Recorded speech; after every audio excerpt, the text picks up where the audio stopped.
Hello everyone, welcome to our YouTube channel study IAS. दोस्तों, study IAS के YouTube channel में आपका स्वागत है। मैं आदित्य कुमार मिश्रा एंसेंट हिस्ट्री का कोर्स आपके सामने लेके आ गया हूं। अगर जो आप अभी तक इस कोर्स को नहीं देख रहे हो तो आपके लिए हम लोगों ने प्लेलिस्ट बना दी है, वहां से आप शुरुआत से देख सकते हो। जो भी हम लोग टॉपिक्स यहाँ पे अपलोड करेंगे तो वो आपको प्लेलिस्ट में मिल जाएंगे, तो आप जा करके उस प्लेलिस्ट को जरूर चेक करते रहो डेली। और अगर जो आप नए हो इस चैनल पे तो इस चैनल को सब्सक्राइब जरूर कर लीजिएगा और अपने मित्रों के साथ भी इस चैनल को शेयर करिएगा। तो आज हम लोग यहाँ पे डिस्कस करने वाले हैं बहुत ही इंपॉर्टेंट टॉपिक, सिंधु घाटी सभ्यता। सिंधु घाटी सभ्यता के बारे में आज हम लोग डिस्कस करने वाले हैं, इंडस वैली सिविलाइजेशन। तो मेरा नाम है आदित्य कुमार मिश्रा और मैं आपके लिए एंसेंट हिस्ट्री इस चैनल पे पढ़ाने वाला हूँ। तो अगर जो इससे पहले हम लोग थोड़ी डिस्कस कर लें अनअकैडमी के बारे में। अनअकैडमी का अगर जो आप प्लस सब्सक्रिप्शन लेना चाह रहे हो तो उसके लिए आप कोड यूज़ कर सकते हो स्टडी आईएएस। तो स्टडी आईएएस कोड आप अगर जो यूज़ करोगे तो वहाँ पर आपको एक्स्ट्रा डिस्काउंट मिलने वाला है। प्लस पे अगर जो आप स्टडी आईएएस का कोड यूज़ करोगे तो वहाँ पे आपको एक एक्स्ट्रा डिस्काउंट मिलने वाला है, ठीक है। और अगर जो आपको इस कोड से रिलेटेड कोई भी इन्फॉर्मेशन चाहिए तो आप हमें टेलीग्राम पे ज्वाइन कर सकते हो, आप हमें इंस्टाग्राम पे फॉलो कर सकते हो, आप हमें फेसबुक पे लाइक कर सकते हो, और अगर जो इससे रिलेटेड और भी जानकारी चाहिए तो आप हमें मेल कर सकते हो, ठीक है। तो ये यहाँ पे हम लोगों के सारी चीज़ें यहाँ पे आपको दी हुई है, आप जा करके कहीं भी हम लोगों से कॉन्टैक्ट कर सकते हो अगर जो आपको इससे रिलेटेड कोई भी जानकारी चाहिए। देखिए, अब हम लोग आते हैं अपने टॉपिक पे जिसका नाम है सिंधु घाटी सभ्यता। अगर जो आप सिंधु घाटी सभ्यता को सिंधु घाटी सभ्यता के नाम से नहीं जानते होंगे तो आप जानते होंगे हड़प्पा सभ्यता, ठीक है। अब हम लोग इसके बारे में टॉपिक वाइज डिस्कस करेंगे। अगर जो आपको सिंधु घाटी सभ्यता के बारे में थोड़ा सा भी पता है तो आप इन सारे टॉपिक्स को एकदम सही तरीके से समझ सकते हो, और अगर जो नहीं पता है तो इस वीडियो को देखने के बाद आपको सारी चीज़ें पता चल जाएंगी। और मैं ये यहाँ से आपसे प्रॉमिस करता हूँ कि अगर जो आप इस वीडियो को देख लोगे तो आपको किसी और वीडियोज़ की देखने की आवश्यकता नहीं है। आपको सिर्फ इससे रिलेटेड जो भी नोट्स बनाने हैं वो आप बना लीजिए। आप सबसे पहले एक काम करिएगा, जब भी आप मेरे वीडियोज़ लेक्चर देखो तो आप हेडफोन ज़रूर लगा लो ताकि आपको कोई भी वायलेंस ना हो, और साथ में एक पेन और कॉपी ज़रूर रख लो ताकि जो भी मैं इंपॉर्टेंट बातें बताऊँ तो वो आप जो है अपने साथ लिखते हुए चलें। तो यहाँ पर हम लोग बिना किसी टाइम वेस्ट के चलिए स्टार्ट करते हैं सिंधु घाटी सभ्यता, ठीक है। सबसे पहले पेन का कलर चेंज कर ले बिकॉज आई थिंक आप लोगों को सही से दिख नहीं रहा होगा, ठीक है। अब आई थिंक दिख रहा होगा, ओके। देखो, अब हम लोग यहाँ पे डिस्कस कर रहे हैं सिंधु घाटी सभ्यता के बारे में, ठीक है। तो अगर जो आपको सिंधु घाटी सभ्यता के बारे में पता है तो आप लोग कमेंट कर दीजिएगा, बट अगर जो नहीं पता है तो आज आप यहाँ पे कुछ ना कुछ इस वीडियो से यूनिक जरूर सीखोगे।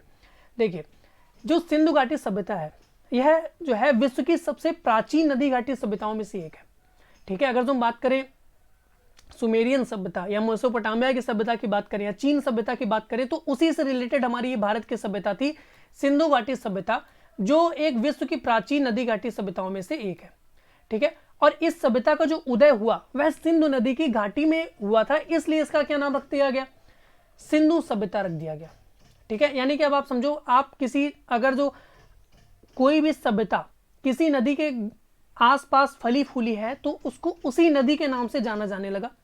और आप इतना तो जानते हैं कि जो भी उन लोगों के पहले पूर्वज हुआ करते थे वो ज़्यादातर नदी के आसपास ही निवास किया करते थे। वो बिकॉज देखो, नदी हम लोगों को क्या क्या देती है, इन सारी चीज़ों के बारे में हम लोग जानते हैं, ठीक है।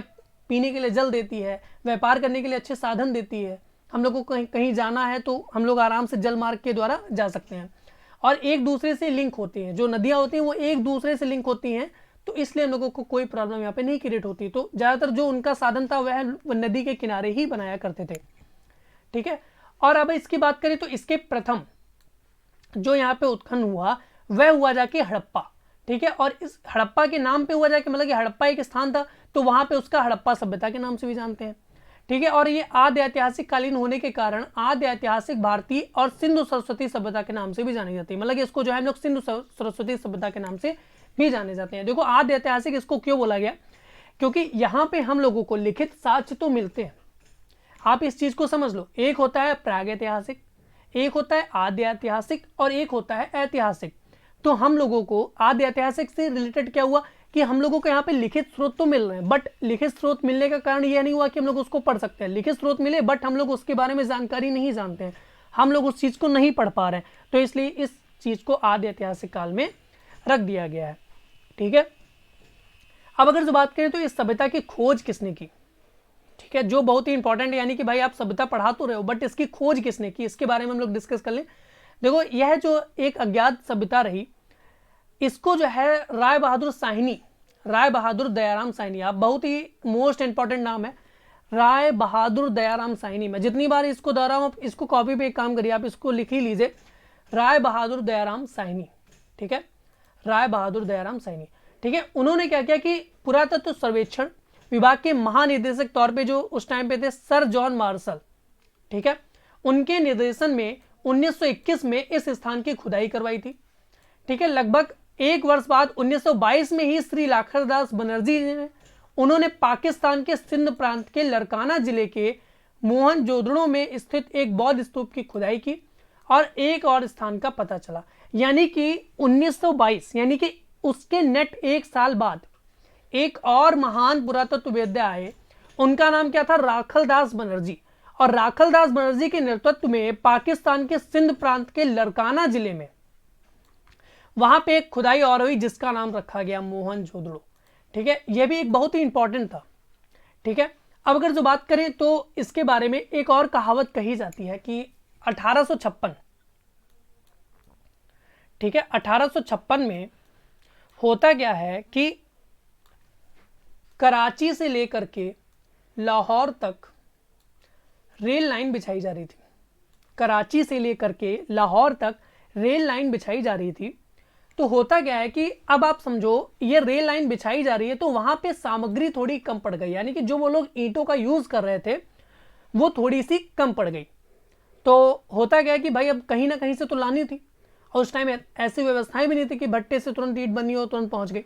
तो इन लोगों ने क्या किया कि दो भाई थे, कर्जन नाम था, कर्जन या कर्टन नाम था, आई थिंक कर्जन ही नाम था, विलियम और एक और नाम था, ठीक है। तो कर्जन, इन्होंने क्या किया कि आदेश दिया कि भाई आसपास आप देखो जाके वहां पे, ठीक है, और शायद आपको वहां से कोई चीज मिल जाए, इंपॉर्टेंट चीज आपको मिल जाए। तो उन्होंने क्या किया कि आसपास में ही एक स्तूप दिख रहा था, स्तूप क्या कहें तो एक मट्टी का टीला दिख रहा था जिसके पास उनको ईंट मिल गई। तो वहां से ये लोग ईंट निकालने लगे। ईंट निकालते निकालते निकालते निकालते उनको यह पता चला कि भाई यह तो एक नगर है। अब जब नगर पता चला तो उसके बारे में और थोड़ी डिस्कशन हुई, उसको और थोड़ा फैला, बट उस टाइम पे इतना लोगों ने ध्यान नहीं दिया। उसके कई कारण थे। कई लोग यह भी बताते हैं कि लोग भारत को ऊंचाइयों पे नहीं ले जाना चाहते थे, इसलिए उसकी खुदाई वगैरह को ध्यान नहीं दिया गया, क्योंकि उन लोगों को पता चल गया था ये बहुत ही ज़्यादा प्राचीन सभ्यता है। लेकिन 1921 में जो हमारे दयाराम साहनी जी थे, उन्होंने कहा कि भाई ये सब देखो बवाल नहीं चलेगा, हम अपने भारत को ऊंचाइयों पे ले जाएंगे, उसको एक इतिहास की दृष्टि से हम लोग उसको दर्शनीय बना देंगे। तो उन्होंने वहाँ पे ये सारी चीज़ें की और आखिरकार हम लोगों के सामने एक आ गई सभ्यता जिसका नाम रखा गया सिंधु घाटी सभ्यता, ठीक है। यह सभ्यता लगभग 2500 ईस्वी पूर्व दक्षिण एशिया के पश्चिमी भाग में फैली हुई थी, जो कि वर्तमान में पाकिस्तान तथा पश्चिमी भारत के नाम से जाना जाता है, ठीक है। तो अधिकांश भाग जो है इसका भारत में भी है और अधिकांश भाग इसका पाकिस्तान में भी है। जो सिंधु घाटी सभ्यता थी वह मिस्र और मेसोपोटामिया और भारत और चीन की 4 सबसे बड़ी प्राचीन नगरीय सभ्यताओं से भी अधिक उत्पन्न थी। मतलब कि आप समझो, जो मेसोपोटामिया थी, मिस्र की सभ्यता थी और चीन की सभ्यता थी, भारत की सभ्यता भी उसी टाइम पे प्रोग्रेस कर रही थी। सिंधु घाटी सभ्यता 1920 में भारतीय पुरातत्व विभाग द्वारा किए गए सिंधु घाटी के उत्खनन से प्राप्त अवशेषों से हड़प्पा तथा मोहनजोदड़ो जैसे 2 प्राचीन नगरों की भी खोज हुई। भारतीय पुरातत्व विभाग के तत्कालीन डायरेक्टर जनरल जॉन मार्शल ने सन 1924 में सिंधु घाटी में एक नई सभ्यता की खोज की घोषणा की है। मतलब कि जो जॉन मार्शल थे उन्होंने 1924 में आखिर ये घोषणा करी थी कि भाई हाँ, सिंधु घाटी में एक और नई सभ्यता की खोज प्राप्त कर ली गई है। सभ्यता के विस्तार के पहले अगर तुम लोग इसके बारे में ये डिस्कस कर लें कि यह सभ्यता की जो काल रहा वह कब रहा, तो अगर बात करें तो इसका जो काल रहा वह 2300 से 1750, 2300 ईसा पूर्व से 1750, ठीक है। तो 2300 ईसा पूर्व से 1750, ठीक है। तो यह जो है इसका काल रहा। अब हम लोग इसके विस्तार के बारे में डिस्कस कर लें।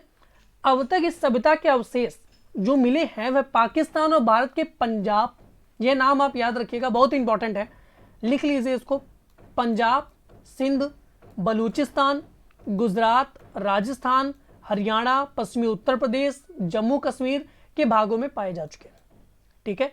पाए जा चुके हैं, मतलब कि अभी भी इसके और प्रमाण मिल सकते हैं।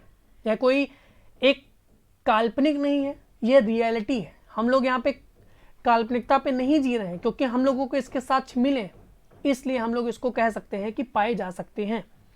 इस सभ्यता के अगर जो फैलाव की बात करें तो ये जम्मू के मांदा से लेकर के दक्षिण में जो एक नर्मदा का मुहान है वहां पे भगत राव तक, और पश्चिम में मकरान से लेकर के समुद्र तक सुतका गेंडोर से लेकर पूर्व में पश्चिमी उत्तर प्रदेश में मेरठ तक है। ठीक है, तो अगर जो बात करें तो एक ट्रायंगल बन जाता है। ठीक है, इस टाइप का एक ट्रायंगल बन जाता है जो एक बहुत ही अद्भुत लगता है।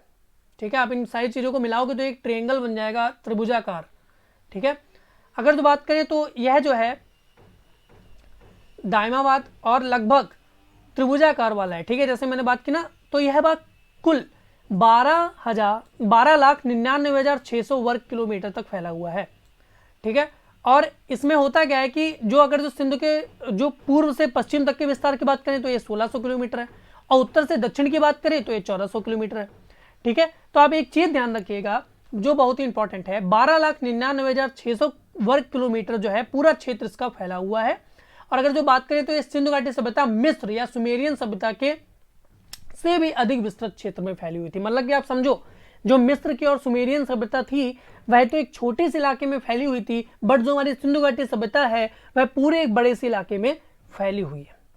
ठीक है, और अगर जो बात करें तो एक और बात चीज निकल के सामने आती है, वह यह है कि जो सिंधु घाटी सभ्यता की जो जब खुदाई हुई तो यहां से हम लोगों को लगभग 2000 मोहरे प्राप्त हुई। ठीक है, लगभग 2000 मोहरे प्राप्त हुई। ठीक है, और जिनमें लगभग जो 1200 मोहरे थी वह जो है मोहनजोदड़ो से प्राप्त हुई। इसके बारे में हम लोग आगे विस्तार पूर्वक डिस्कस करेंगे, बट आप पहले एक चीज समझो कि टोटल 2000 मोहरे प्राप्त हुई, उनमें से जो 1200 सिर्फ 1200 मोहरे जो हैं हम लोगों को मोहनजोदड़ो से ही प्राप्त हुई हैं। ठीक है, तो आप देख लो, यह हड़प्पा सभ्यता का स्थल है। ठीक है, ये आलमगीरपुर हो गया, ये कालीबंगा हो गया। ठीक है, और ये हड़प्पा हो गया पूरा, ये मोहनजोदड़ो हो गया जाके। ठीक है, और ये लोथल हो गया गुजरात।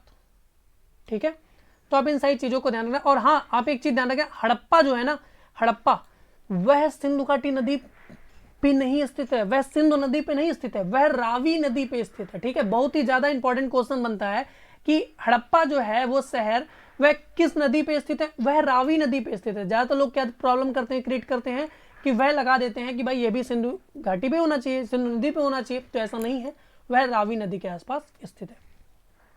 अब अगर जो बात करें तो जो सिंधु नदी घाटी सभ्यता हमारी थी उसके 3 चरण हैं। पहला जो है वो प्रारंभिक हड़प्पाई सभ्यता है, दूसरा परिपक्व हड़प्पाई सभ्यता है, और तीसरा उत्तर हड़प्पाई सभ्यता है। अगर जो इसके काल की बात करें तो ये लगभग 3300 से 2600 ईसा पूर्व तक रहा, और ये 2600 ईसा पूर्व से 1900 ईसा पूर्व तक रहा, और ये 1900 से 1300 ईसा पूर्व तक रहा। आप ये चीज ध्यान रखिएगा, सिंधु घाटी सभ्यता कितने चरणों में बटी हुई थी, कितने चरणों में विभक्त थी? सिंधु घाटी सभ्यता 3 चरणों में विभक्त थी। पहला क्या था? प्रारंभिक हड़प्पाई सभ्यता, दूसरा क्या था? परिपक्व हड़प्पाई सभ्यता, और तीसरा क्या था? उत्तर हड़प्पाई सभ्यता। ठीक है, तो आई थिंक आप समझ गए होंगे। अब इनके हम लोग प्रमुख स्थलों से पहले एक चीज आपको बहुत ही इंपॉर्टेंट बता दें, जो ज्यादातर कोई नहीं बताता है। अगर जो हम बात करें तो जो सिंधु घाटी सभ्यता थी, इसको नोट कर लीजिएगा, बहुत ही इंपॉर्टेंट चीज है।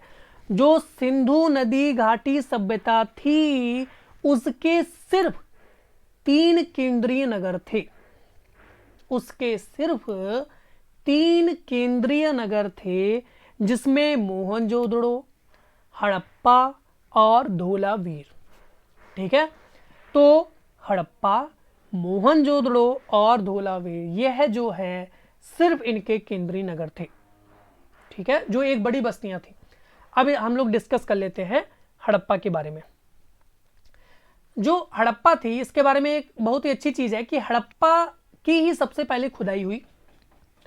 हड़प्पा की क्योंकि सबसे पहले खुदाई हुई तो इसका नाम रख के एक यह भी रख दिया गया हड़प्पा सभ्यता। और हड़प्पा यानी कि 6000 से 2600 ईसा पूर्व की एक सुव्यवस्थित नगरीय सभ्यता थी। मोहनजोदड़ो, मेहरगढ़ और लोथल की ही ये श्रृंखला में हड़प्पा में भी पुरातत्व उत्खनन किया गया। यह मिस्र और मेसोपोटामिया जैसी ही प्राचीन सभ्यता के अवशेष मिले हैं। इसकी खोज 1920 में की गई। वर्तमान में पाकिस्तान के पंजाब प्रांत में स्थित है। आप बस इतना ध्यान रखना कि वर्तमान पाकिस्तान के जो पंजाब है वहां पे एक पड़ता है मांटगोमरी।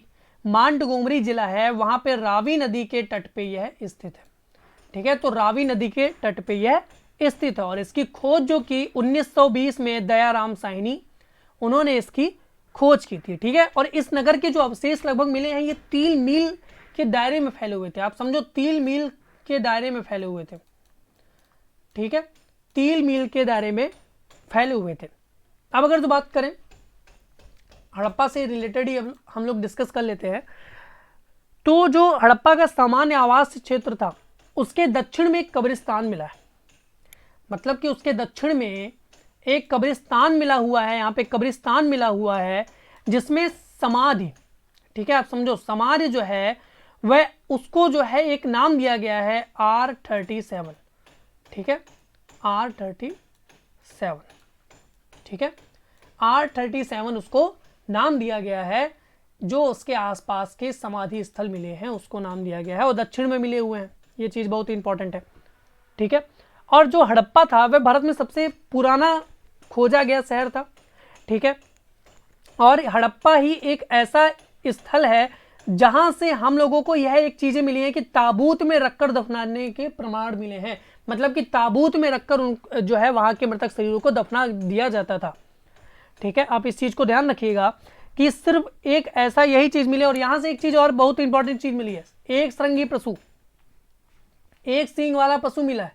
ठीक है, जिसको लोग बोलते हैं गेंडा, बट आई थिंक अभी तक वो चीज़ें क्लियर नहीं हो पाई कि क्या चीज़ है। बट यहाँ पे जो है एक श्रृंगी पशु जो है मोहरों पर यहाँ पे अंकित किए गए थे। ठीक है, और अगर जो बात करें तो यहाँ पे जो है हम लोग जो है गेहूँ, चावल, सरसों, तिल इत्यादि की फसलों का भी प्रयोग करते थे, ऐसा यहाँ पे माना गया हुआ है। ठीक है, अब अगर जो बात करें तो हड़प्पा में एक बर्तन मिला हुआ है। यार आप इन सारी चीज़ों को लिखते रहना, प्लीज़ आपसे रिक्वेस्ट है, आप इन सारी चीज़ों को लिखते रहना। मैं यहाँ पे नहीं लिख रहा हूँ। ठीक है, जो इंपॉर्टेंट चीज़ें थी वो मैं बता भी रहा हूँ और यहाँ पे लिख भी दी गई, बट आप प्लीज़ लिखते रहना। ठीक है, ये लेक्चर थोड़ा बड़ा होने वाला है बट आप लिखते रहना। तो यहाँ से जो है एक बर्तन पर स्त्री के गर्भ से, ठीक है, तो यहाँ पे जो स्त्री के गर्भ से है वहाँ पे एक पेड़ यानी कि पौधा निकलता हुआ दिखाया गया है। ठीक है, जो एक मुहर पे अंकित है और यह बोला जाता है कि पीपल की बनी इक्का गाड़ी यहाँ पे मिली हुई है तथा गेहूं और जौ के दाने भी यहाँ पे मिले हुए हैं। ठीक है, तो यह जो है हड़प्पा से रिलेटेड जो भी चीज़ें थी वह मैंने यहाँ पे डिस्कस कर दी है। अब यानी कि आपको हड़प्पा से रिलेटेड कोई भी इंपॉर्टेंट चीज़ नहीं चाहिए। अब हम लोग डिस्कस करते हैं मोहनजोदड़ो के बारे में। मोहनजोदड़ो बहुत ही एकदम हाई फाई एरिया रहा। स्विमिंग पूल भी मिलता है यहाँ से, अग्निकुंड भी मिलते हैं, वेदिकाएं भी मिलती हैं। अब सबसे पहले अगर हम जाने तो मोहनजोदड़ो है उसका नाम है इसलिए पड़ा मोहनजोदड़ो क्योंकि इसको बोला जाता है मृतकों का टीला। मृतकों का टीला होने के कारण इसको एक नाम दे दिया गया मोहनजोदड़ो। और यहाँ जो है ये 2600 ईसा पूर्व के आसपास एक सुव्यवस्थित नगरीय सभ्यता थी। अब एक चीज ध्यान रखें, सिंधु नदी घाटी जो है पूरी नगरीय सभ्यता थी। ठीक है, पूरी नगरीय सभ्यता ही थी, इसको शहरी सभ्यता भी बोल सकते हैं।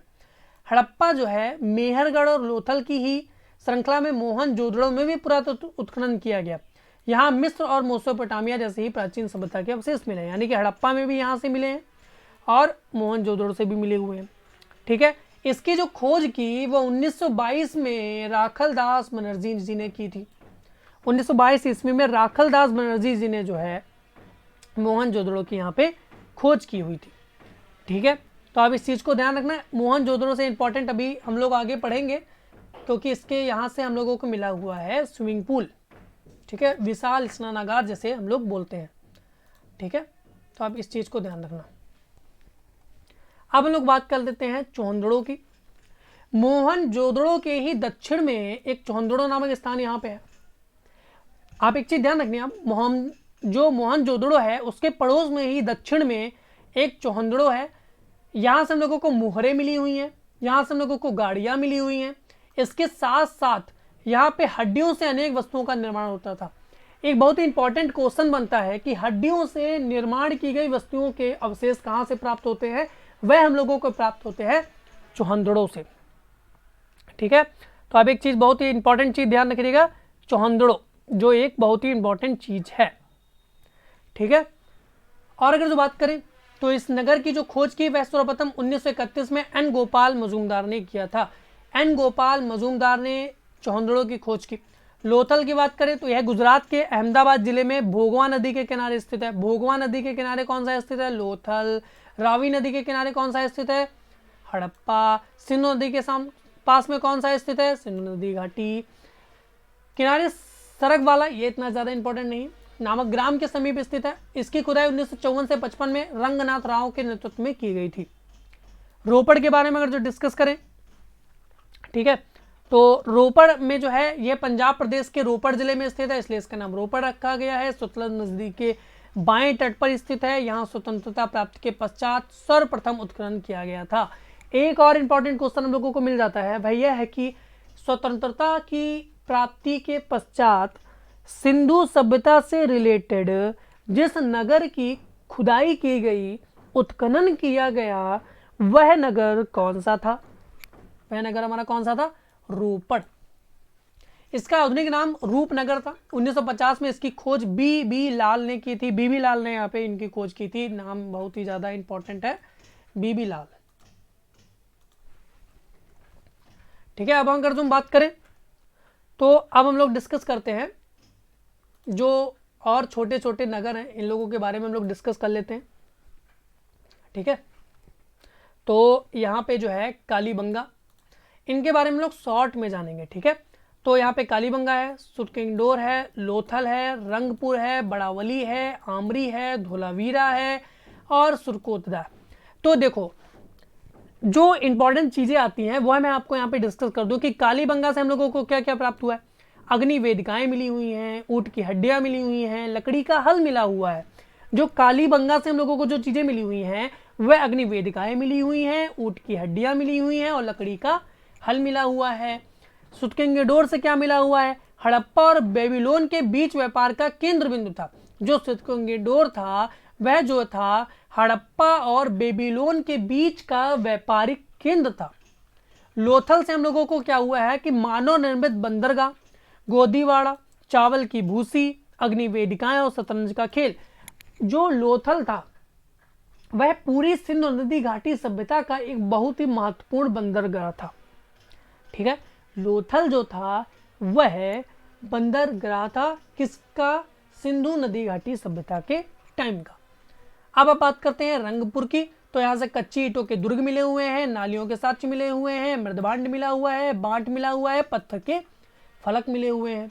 बड़ावली की अगर तो बात करें तो मनके मिले हुए हैं, जो मिले हुए हैं, हड़प्पा पूर्व और हड़प्पा संस्कृतियों के साक्ष्य हैं। तो हड़प्पा से पूर्व और हड़प्पा संस्कृतियों के साक्ष्य यहाँ पे मिले हुए हैं। आमरी की अगर तो बात करें तो यहाँ पे हिरन के साक्ष्य मिले हुए हैं। जो आमरी है वहां से हिरन के साक्ष्य मिले हुए हैं। ठीक है, धौलावीरा से हम लोगों को जल निकासी प्रबंधन और जलकुंड मिले हुए हैं। सुरकोतरा से हम लोगों को घोड़े की हड्डियां मन के, बहुत ही इंपॉर्टेंट है। एक क्वेश्चन बनता है कि क्या सिंधु घाटी सभ्यता के लोग, क्या सिंधु घाटी सभ्यता के लोग घोड़े से परिचित थे कि नहीं? क्या सिंधु घाटी सभ्यता के लोग घोड़े से परिचित थे भी या नहीं थे? तो हाँ, वह परिचित तो थे परंतु प्रयोग में नहीं था, क्योंकि घोड़े की हड्डियां हम लोगों को कहां से मिली है? सुरकोतरा से, यानी कि वहां पे इन सारी चीजों को जानते होंगे, बट इतना इन लोगों का प्रयोग नहीं था। अब अगर तुम बात करें तो इनके नगर निर्माण और भवन निर्माण के बारे में हम लोग डिस्कस कर लेते हैं। ठीक है, तो जो बहुत ही ज्यादा इंपॉर्टेंट है, सभी प्रमुख नगर जिनमें हड़प्पा, मोहनजोदड़ो और चौहंदड़ो, लोथल तथा कालीबंगा सभी प्रमुख नगर नदियों के तट पर बसे थे। इन नगरों में सुरक्षा के लिए चारों ओर पटकोटा दीवार का निर्माण कराया जाता था।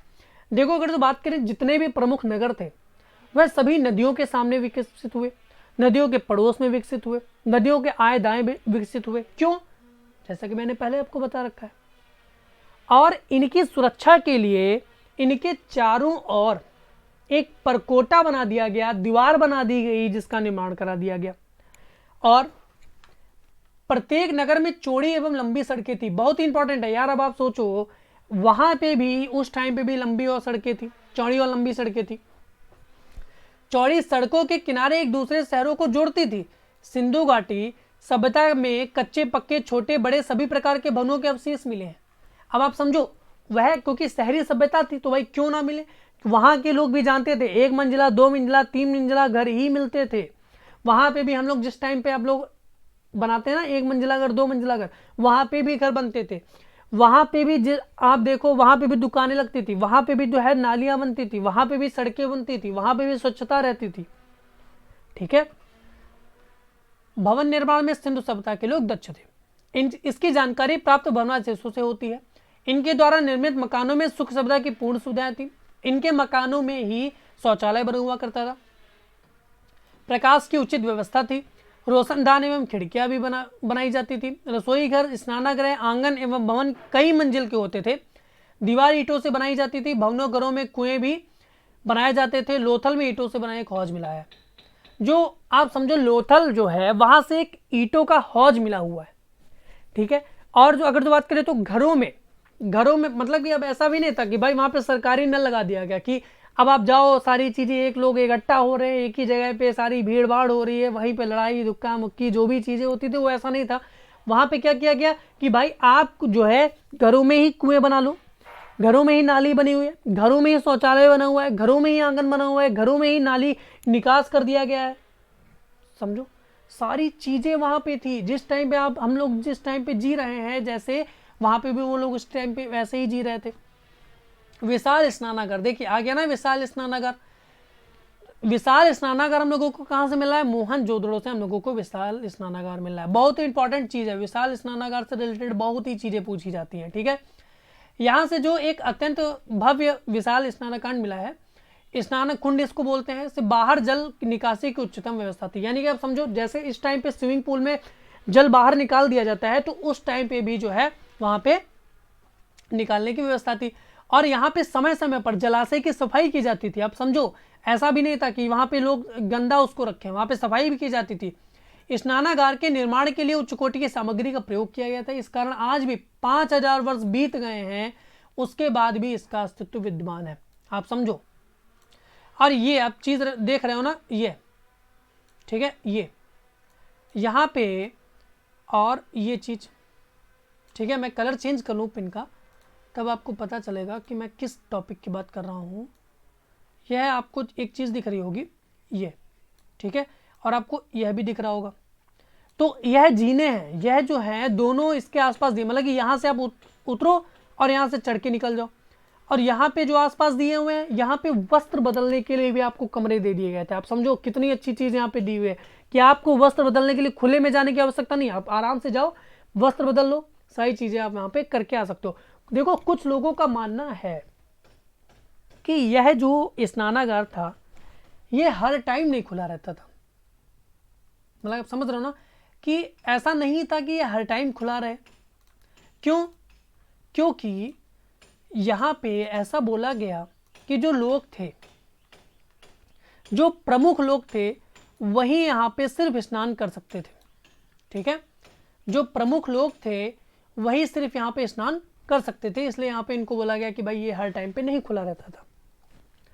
अन्न भंडार कहां से हम लोगों को प्राप्त हुआ है? अभी हम लोगों ने डिस्कस किया था। हड़प्पा नगर के उत्खनन में यहाँ के किले के राजमार्ग में दोनों और 6-6 की पंक्तियों वाले अन्न भंडार के अवशेष मिले हुए हैं। अन्न भंडार की लंबाई 18 मीटर और चौड़ाई 7 मीटर थी। अब आप समझो लंबाई यहाँ पे 18 मीटर, चौड़ाई यहाँ पे 7 मीटर। इसका मुख्य द्वार नदी की ओर खुलता था, यानी कि नदी की ओर खुलता, यानी कि यहाँ पे जो है भाई आदान प्रदान होता था, आयात निर्यात होता था, तभी तो नदी के किनारे है। भाई उस टाइम पे देखो उड़ने की कोई व्यवस्था थी नहीं, बैलगाड़ी इतना प्रयोग नहीं लाई जाती थी, तो जो जहाज थे जो मिस्र की सभ्यता से यहाँ पे डोनेट होता था, जो आयात निर्यात होता था, जो यहाँ पे चीन की सभ्यता से आयात निर्यात होता था, जो बेबीलोन की सभ्यता से यहाँ पे आयात निर्यात होता था। तो इन सारी चीज़ों को देखते हुए यहाँ पे नदी के आसपास अन्य भंडार मिले हुए हैं, यानी कि एक साथ हम लोगों को प्राप्त हो गया कि यहाँ पे अन्न भंडार, यानी कि लोग यहाँ पे अन्न को संग्रहित करना जान गए थे। ठीक है, और इसको राजकीय कोषागार के मुख्य रूप थे। जल निकास प्रणाली इन लोगों की बहुत ही अच्छी चीज थी, बहुत ही इंपॉर्टेंट चीज थी जल निकास प्रणाली। सिंधु नदी जो घाटी का जल निकास योजना अत्यधिक उच्च कोटि की थी। आप देख रहे हो ना कि ये मान लीजिए आप एक घर है और यहाँ से देखो यह एक यहाँ पे इन्होंने नाली बना दी हुई है और एक इधर चली गई है और एक इधर से, मतलब कि एक नाली, जैसे आज आप कल देखते हो आपके आसपास घरों में नाली बनी हुई है, वो एक बड़े नाले में मिल जाती है, तो यहाँ पे भी नाली बनी हुई है, वो बड़े नालों में मिल गई है। ठीक है, और यह जो थी यह गलियों के दोनों ओर ईंटों की पक्की नाली, मतलब कि आप समझो एक और भी नहीं बनाई गई, यहाँ पे दोनों ओर बनाई गई, ये बीच में सड़क है और यह यहाँ पे साइड में नालियां बनी हुई हैं। मकानों की नालियां सड़कों और गलियों की नलियों से मिल जाती थी, जो मतलब कि मकानों की गलियां थी वह सड़कों या गलियों की नालियों से मिल जाती थी। नालियों की ईंटों पत्थरों से ढकने की व्यवस्था थी। और ये भाई साहब आप समझो, जो नाली थी वह स्वच्छ रखने के लिए ईंटों से ढक भी दी जाती थी। इन्हें साफ करने के स्थान स्थान पर गड्ढे या नलकूप बनाए हुए थे। इस नलकूपों में जो है कूड़ा करकट जमा हो जाता था और नालियों का प्रवाह अवरुद्ध नहीं होता था। नालियों के मोड़ों और संगम पर ईंटों का प्रयोग होता था, यानी कि जो नालियां जहाँ पे मुड़ती थी वहाँ पे एक ईंटों का प्रयोग कर दिया जाता था। मोड़ने की अच्छी खासी व्यवस्था भी उस टाइम पे दी गई थी। सड़कों की अगर जो बात करें, क्या आप देख रहे हो ना ये चीज़, यहाँ पे सड़कें दी हुई हैं। ठीक है, ये यहाँ पे सड़कें दी हुई हैं और ये यहाँ पे सारी चीज़ें घर यहाँ पे आसपास पे बने हुए हैं। ठीक है, अब अगर जो बात करें तो सिंधु सभ्यता में सड़कों का जाल नगर को कई भागों में विभाजित करता था। जो सिंधु सभ्यता थी वहां से सड़कें जो थी वह नगरों को कई भागों में विभाजित किया करती थी। सड़कें जो थी वो पूर्व से पश्चिम एवं उत्तर से दक्षिण की ओर जाती हुई एक दूसरे को समकोण पर काटती थी। मोहनजोदड़ो में पाए गए मुख्य मार्गों की चौड़ाई लगभग 9.15 मीटर एवं गलियां करीब 3 मीटर चौड़ी होती थी। बहुत ही इंपॉर्टेंट चीज़ है, ये चीज़ आपको ध्यान रखने वाली है। 9.15 मीटर और 3 मीटर चौड़ी हुआ करती थी। सड़कों का निर्माण मिट्टी से किया गया था, उस टाइम पे तारकोल वगैरह था नहीं। सड़कों के दोनों ओर नालियों का निर्माण पक्की ईंटों द्वारा किया गया था और नालियों में थोड़ी थोड़ी दूर पर मानुष मोखे, यानी कि कूड़ा को इकट्ठा करने के लिए, नालियों के जल निकास को इतना उत्तम प्रबंध किसी अन्य समकालीन सभ्यता से नहीं मिलता है। यानी कि आप समझो सुमेरियन सभ्यता से भी इतना सारी चीज़ें नहीं मिलती हैं, चीन सभ्यता से हम लोगों को इतनी सारी चीज़ें नहीं मिलती हैं। क्यों? क्योंकि हमारा जो देश था वह विकसित हो चुका था इस टाइम तक। सामाजिक जीवन शॉर्ट इंट्रोडक्शन में देख लेते हैं। यहाँ का जो सामाजिक जीवन था वह कैसा था। ठीक है, तो देखो सामाजिक जीवन, यहाँ पे भोजन, हड़प्पा संस्कृति के लोग जो है भोजन के रूप में गेहूं, चावल, तिल, मटर आदि का प्रयोग करते थे। यहाँ के लोग ऐसा नहीं था कि शाकाहारी थे, लोग यहाँ के मांसाहारी हुआ करते थे। विभिन्न जानों का शिकार करते थे, क्योंकि देखो शिकार करना तो लोगों के पहले से चलता आ रहा था, तो ये लोग भी शिकार करना जानते थे। फलों का प्रयोग भी करते थे। खुदाई में से बहुत सारे ऐसे बर्तन मिले हैं जिनमें आकार व प्रकार में खाद्य व पेय सामग्रियों की विविधता का पता चलता है। पीसने के लिए चक्की का प्रयोग किया जाता था। यानी कि उस टाइम पे लोगों ने चक्की को भी डेवलप कर लिया था कि भाई गेहूं वगैरह जो भी पीसा जाता था वो एक चक्की में पीस दिया जाता था। ठीक है, वस्त्रों की बात करें तो यहाँ पे सिंधु घाटी के निवासियों की वेशभूषा के संबंध में कहा जाता है कि महिलाएं घाघरा साड़ी एवं पुरुष धोती एवं पगड़ी का प्रयोग करते थे। मतलब कि राजस्थान की तरह सारी चीजें थी, लोग धोती और पगड़ी भी पहनते थे। जो महिलाएं थी वह घाघरा और साड़ी पहना करती थी। मनोरंजन की बात करें तो जो सिंधु सभ्यता में लोग जो है मनोरंजन के लिए विविध कलाओं का प्रयोग करते थे। जानवरों की दौड़, शतरंज खेलते थे। नृत्यांगना की मूर्ति हमें हड़प्पा संस्कृति में नाच गाने के प्रचलन को बताती है।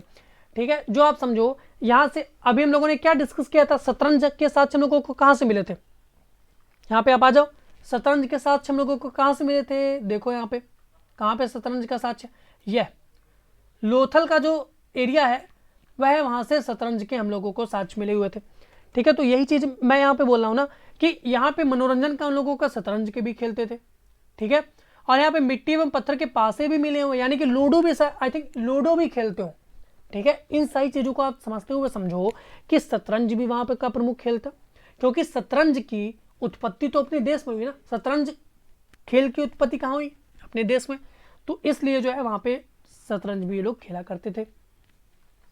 आभूषण एवं सौंदर्य प्रसाधन, आभूषण ये लोग क्या पहना करते थे? सौंदर्य के लिए लोग क्या किया करते थे?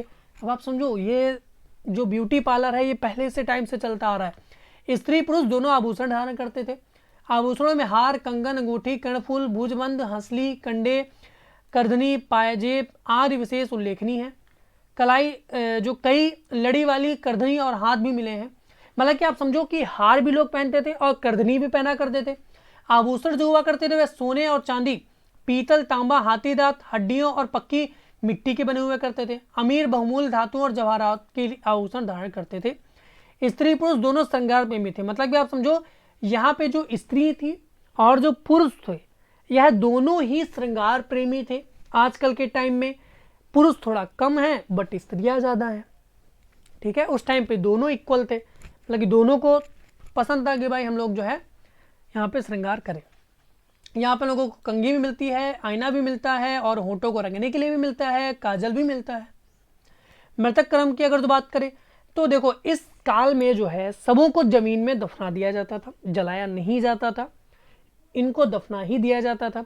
सबों के साथ पूरा पाषाण काल के समान भोजन, हथियार, गृहपात तथा अन्य उपयोगी वस्तुएं भी साथ में रख दी जाती थी। यानी कि उन लोगों को ऐसा लगता था कि यह बंदा अगर जो अपनी यात्रा करेगा तो इसको कोई दिक्कत ना हो, इसलिए भोजन की सारी व्यवस्था कर दी जाती थी। मृतकों की कब्रों के ऊपर बड़े बड़े पत्थर भी रख दिए जाते थे, बड़े बड़े पत्थर भी रख दिए जाते थे ताकि कोई हटा ना सके, जिनको रखने का मुख्य उद्देश्य मृतकों को सम्मान देना था। कुछ स्थलों पर शवों को जलाने की प्रथा का भी प्रचलन हो गया था। जब सब जल जाता था तो उसकी राख को मिट्टी के बड़े जो घड़ों में रखकर सम्मान के साथ जमीन में गाड़ दिया जाता था। मतलब क्या समझो कि लोग क्या करते थे कि जलाया भी करते थे और दफनाया भी करते थे, बट दफनाया ज़्यादा करते थे, जलाया कम करते थे। जलाते भी थे तो उनकी जो राख वगैरह बचती थी उसको इकट्ठा करके घड़े में रख के उसको दफना दिया करते थे। फिर अगर तो बात करें आर्थिक जीवन की, मतलब कि आर्थिक दृष्टि से वह कितना इंपॉर्टेंट था, तो आर्थिक से वहाँ पे कृषि एवं पशुपालन होता था। कृषि एवं पशुपालन हम लोगों ने सीख लिया था। कहाँ पे सीखा था ये आप कमेंट करिएगा। आज के मुकाबले सिंधु प्रदेश में पूर्व बहुत उपजाऊ थी, मतलब कि जो सिंधु का प्रदेश था वह बहुत उपजाऊ था। सिंधु की उर्वरता का एक कारण सिंधु नदी से प्रतिवर्ष अपने वाली बाढ़ थी। मतलब कि वहाँ से जो सिंधु नदी थी वह ही एक ऐसा कारण थी जो सिंधु का जो क्षेत्र था इतना उसने उपजाऊ बना रखा था। गांव की रक्षा के लिए खड़ी पकी ईंट की दीवार इंगित करती है कि बाढ़ हर साल आती थी। मतलब कि आप समझो कि वहाँ पे जो खड़ी दीवारें थी वह ये इंगित कर देती है कि भाई बाढ़ वहाँ पे हर साल आती थी। यहाँ के लोग बाढ़ के उतर जाने के बाद, मतलब कि उतर जाने के बाद नवंबर के महीने में बाढ़ वाले मैदानों में बीज बो देते थे और जब अगली बाढ़ आती थी उससे पहले इन लोगों को यानी कि अप्रैल के महीने में गेहूं और जौ की फसल को काट लिया करते थे। यहाँ कोई फावड़ा या फाल तो नहीं मिला है, लेकिन कालीबंगा की प्राक हड़प्पा सभ्यता के जो कूट हल रेखा मिले हैं उनसे आवाज होता है कि राजस्थान में इस काल में हल जोते जाते थे। ठीक है, जो कालीबंगा कहाँ पे है? कालीबंगा कहाँ पे है? राजस्थान में, हनुमानगढ़। ठीक है, व्यापार की अगर बात करें तो यहाँ के लोग आपस में पत्थर, धातु शल्क आदि की व्यापार करते थे। एक बड़े भूभाग में ढेर सारी सील, एक रूप लिपि और मानकीकृत माप तौल के प्रमाण मिले। मतलब कि अब समझो यहाँ पे माप तौल के भी प्रमाण मिले हुए हैं। माप तौल के प्रमाण का मतलब कि यहाँ पे जो है लोग बाट का भी प्रयोग करते थे, वे चक्के से परिचित थे और संभवतः आजकल के इक्के यानी कि रथ जैसा कोई वाहन प्रयोग करते थे। यह अफगानिस्तान और ईरान यानी कि फारस की खाड़ी से व्यापार करते थे। उन्होंने उत्तरी अफगानिस्तान में एक वाणिज्यिक उपनिवेश स्थापित किया। अब आप समझो यहाँ ने इन्होंने उत्तरी अफगानिस्तान में एक अपना वाणिज्यिक उपनिवेश भी स्थापित कर दिया था, जिससे इन्हें व्यापार में सहूलियत होती थी। और बहुत सी हड़प्पाई सील मेसोपोटामिया से भी मिली है, जिनसे लगता है कि मेसोपोटामिया से भी इनका व्यापार संबंध था। अब आप समझो कि मेसोपोटामिया तक ये लोग पहुंचे थे, वहां से लोगों ने व्यापार करना स्टार्ट कर दिया था। यानी कि अब आप समझो इन्होंने अपने आप को अच्छा खासा डेवलप कर लिया था। समझ रहे हो ना? यानी कि यह लोग अपने आप को इतना विकसित कर चुके थे कि इन लोगों को यह भी पता था कि हम अगर तो कोई चीज़ देंगे तो कोई चीज़ लाएंगे, कोई चीज़ लाएंगे तो उनको कोई ना कोई चीज़ देंगे। जो इनकी ज़रूरतें थी इन्होंने प्रयोग किए, जो इनकी ज़रूरतें नहीं थी वह इन लोगों ने दान में दे दिया या दे दिए। अफगानिस्तान में इन्होंने अपना उपनिवेश भी बना लिया। मेसोपोटामिया से लोग संपर्क में थे। मेसोपोटामिया के अभिलेखों में मुल्लेहा के साथ व्यापार के प्रमाण मिले हैं। ठीक है, जो मेलुहा है उसको लोग बताते हैं कि शायद वह सिंधु के आसपास का क्षेत्र था या सिंधु नदी घाटी ही थी, जिसको हम लोग वहां पे मेलुहा बोला करते थे। धार्मिक जीवन की बात करें तो यहाँ पे लोग धार्मिक भी हुआ करते थे, शिव की पूजा हुआ करती थी। ज़्यादातर प्रकृति पूजा को यह लोग ध्यान में रखते थे। प्रकृति पूजा को यह लोग ज़्यादातर ध्यान में रखते थे। मोहनजोदड़ो में से जो है एक मुहर प्राप्त हुई है जिस पर अंकित देवता को मार्शल ने शिव का आद्रूप माना जाता था। आज भी हमारे धर्म में शिव की सर्वाधिक महत्ता है। मातृ देवी की पूजा, सैंधव संस्कृति के में सर्वाधिक संख्या में नारी मेन मूर्तियां मिलने से मातृ देवी की पूजा का पता चलता है। तो यह जो सभ्यता थी यह मातृत्व प्रधान थी, स्त्री की प्रधान थी। यहाँ के लोग मातृ देवी पूजा की पृथ्वी की उर्वरा शक्ति के रूप में प्रयोग करते थे हड़प्पा से प्राप्त मुहर के आधार पर। यानी कि जो अगर जो बात करें तो जो ये मातृ देवी की पूजा किया करते थे वहां से ऐसा लगता है कि पृथ्वी की उर्वरा शक्ति के रूप में इनका प्रयोग किया करते थे। और उस टाइप पे ये लोग यहाँ पे यह चीज़ प्रदर्शित करना चाहते हैं कि हम लोग यहाँ पे मातृ की पूजा कर रहे हैं, यानी कि हम लोग को नारी की महत्व दे रहे हैं। भाई अगर जो ये लोग मातृ की पूजा नहीं करते तो यानी कि नारी के महत्व को कम करते, और अगर जो ये लोग पूजा कर रहे हैं ज़्यादातर लोग उसी की पूजा कर रहे हैं तो हम लोग यह भी बोल सकते हैं कि मातृत्व तो प्रधान थी। जो हमारी वैदिक सभ्यता रही वह कुलाधीन थी, यानी कि पितृत्व यानी कि पितृ के अधीन थी, पिता के अधीन थी, पुरुष प्रधान थी उस टाइम पे। यानी कि मैं ये नहीं कह रहा हूँ वैदिक सभ्यता में जो है स्त्रियों की थोड़ी मतलब कि जो वैल्यू बोलते हैं वह गिर गई थी, ऐसा नहीं था। बट सिंधु घाटी सभ्यता में महिलाओं की स्थिति थोड़ी सरदर्द थी, थोड़ी इंपॉर्टेंट यह लोग रखते थे। मूर्ति पूजा की बात करें तो मूर्ति पूजा भी करते थे। हड़प्पा संस्कृति के समय में मूर्ति पूजा प्रारंभ हो गई। हड़प्पा में कुछ लिंग आकृतियां भी प्राप्त हुई। इसी प्रकार कुछ दक्षिण की मूर्तियों में धुएं के निशान बने हुए हैं जिसके आधार पर यहाँ मूर्ति पूजा का अनुमान लगाया जाता है। हड़प्पा काल के बाद उत्तर वैदिक युग में मूर्ति पूजा के प्रारंभ में संकेत मिलते हैं। हालांकि मूर्ति पूजा गुप्त काल से प्रचलित हुई जब पहली बार मंदिरों का निर्माण हुआ। जो गुप्त काल था, हम लोग आगे डिस्कस करेंगे गुप्त काल के बारे में। जो गुप्त काल था, गुप्त काल जो था वहां से, क्योंकि वहां से ही मंदिर का निर्माण होना स्टार्ट हुआ है। मंदिरों का निर्माण मतलब कि वहां पे मूर्ति की स्थापना की। मूर्ति की स्थापना का मतलब वहां से मूर्तियों की पूजा स्थापित हुई। जल पूजा भी होती थी मोहनजोदड़ो से प्राप्त स्थानागार के आधार पर।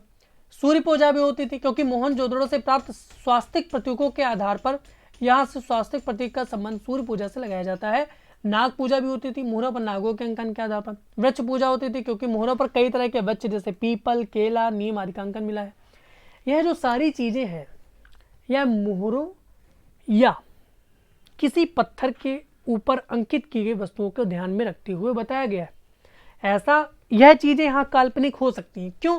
क्योंकि अब आप समझो जो वृक्ष मिला है क्या वह जरूरी है कि वृक्ष पूजा ही करते हो? क्या यह जरूरी है कि जल पूजा करते हो क्योंकि स्नानागार प्राप्त हुआ है? क्या यह जरूरी है कि स्वास्तिक का मतलब उन लोगों के लिए सूर्य पूजा हो? क्या यह जरूरी है कि मूर्ति पूजा जहाँ से धुएं के साथ मिले वह मूर्ति पूजा की ही हो? क्या ऐसा जरूरी है कि जो हम लोगों को लिंग का आकार मिला है वह शिव की पूजा से ही इंपॉर्टेंट हो? तो क्योंकि देखो इस टाइम पे हम लोग लिंग को किससे जानते हैं? शिव को जानते हैं। तो इस टाइम पे लिंग को शिव से, यानी कि उस टाइम पे भी शिव की पूजा होती थी। तो इन सारी चीजों को हम लोग काल्पनिक मान सकते हैं। और लास्ट पॉइंट, अगर जो आपको यह वीडियो अच्छा लगा हो तो स्टडी IAS कोड को आप अनअकैडमी पे यूज कर सकते हो और स्टडी IAS चैनल को सब्सक्राइब जरूर करना, ठीक है।